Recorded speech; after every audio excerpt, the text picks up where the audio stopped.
Here's a quick tip on how to easily remove small, fragile parts from your 3D printer's print bed without damaging them. Firstly, don't use a scraper like this. It's not sharp and thin enough to get under the parts. Also, consider printing small, fragile parts with a less brittle resin like this ABS-like resin from Anycubic. I have great success with a utility knife blade.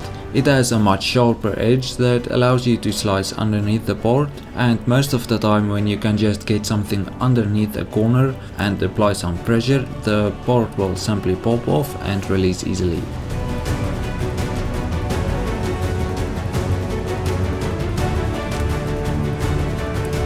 Then simply wipe the build plate with some paper towels and you're ready for another print.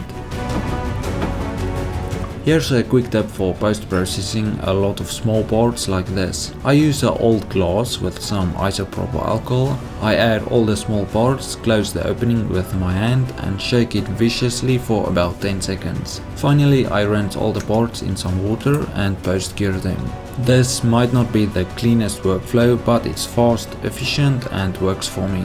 By the way, these are the windows from my latest design. It's a 1/87 scale model house that I modeled from Google Street View. Check out the video if you're interested. But anyway, thanks for watching.